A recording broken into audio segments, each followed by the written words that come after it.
Hi, ఇవాళ ఒక interesting case గురించి చెప్దామని రీల్ చేస్తున్నాను.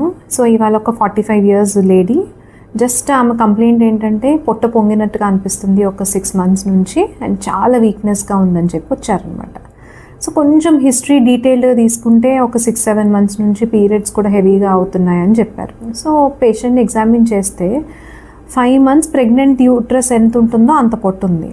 సో ఆమె మరి ఎందుకు ఇంత లేట్గా నోటీస్ చేశారు ఏంటి, ఇంతకుముందు ఎక్కడికైనా వెళ్ళారా ఏంటి అని డీటెయిల్గా అడిగితే స్లోగా ఒకటి చెప్పడం స్టార్ట్ చేశారు. లైక్ 4 months 5 months బ్యాక్ ఒక లోకల్ డాక్టర్ దగ్గరికి వెళ్ళాము, బ్లడ్ టెస్ట్ చేస్తే హిమోగ్లోబిన్ 6 ఉందని చెప్పారు. సో మాకు ఐరన్ ఇంజెక్షన్స్ పెట్టారు, బ్లీడింగ్ కంట్రోల్ అవ్వడానికి ఏవో టాబ్లెట్స్ ఇచ్చారు అని.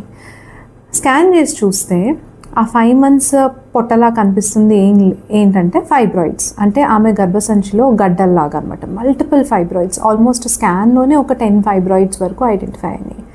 ఫైబ్రాయిడ్స్ అంత పెద్దవి అవ్వచ్చా? ఎస్.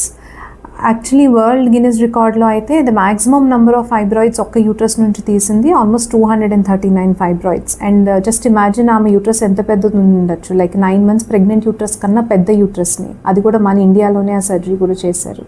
అండ్ రీసెంట్లీ లాప్రోస్కోపీ ద్వారా ఒక 6.5 kg ఫైబ్రాయిడ్ని కూడా రిమూవ్ చేశారు. బట్ ఈ రియల్ ఉద్దేశం మనం ఎంత పెద్ద ఫైబ్రాయిడ్ని రిమూవ్ చేశామన్నది కాకుండా, ఆమెకి 5 months ప్రెగ్నెంట్ పొట్ట వచ్చినంత వరకు కూడా ఆమె కరెక్ట్ డాక్టర్ని ఎందుకు కన్సల్ట్ చేయలేకపోయింది? లైక్ 2 years నుంచి ఆమెకి పీరియడ్స్లో ప్రాబ్లం వస్తున్నా కూడా ఆమె ఎందుకు సరైన టైంకి కన్సల్ట్ చేయలేకపోయారు?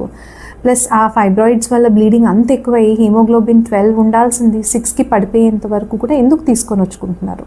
సో ఇది యూజువలీ మనం 40 years అబవ్ దాటిన ఆడవాళ్ళు చూసే కామన్ నెగ్లిజెన్స్ అనమాట. మన హెల్త్ గురించి మనం సరిగ్గా పట్టించుకోకపోవడం, మన న్యూట్రిషన్ గురించి సరిగ్గా పట్టించుకోకపోవడం.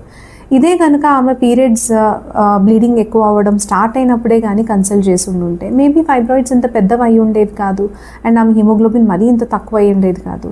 సేమ్ పేషెంట్కి ఇప్పుడు ఆల్మోస్ట్ మనం ఒక 4 units ఆఫ్ బ్లడ్ ట్రాన్స్ఫ్యూజ్ చేసిన తర్వాత మాత్రమే సర్జరీ చేయాల్సి వచ్చింది. So it's a request to all women above 40 years, రెగ్యులర్గా మీ హెల్త్ మీద కాన్సన్ట్రేట్ చేయండి. మీ మెన్స్ట్రల్ ప్యాటర్న్ని అబ్జర్వ్ చేసుకుంటూ ఉండండి. Any changes in the pattern, heavy bleeding కావచ్చు, పెయిన్ కావచ్చు, డోంట్ నెగ్లెక్ట్.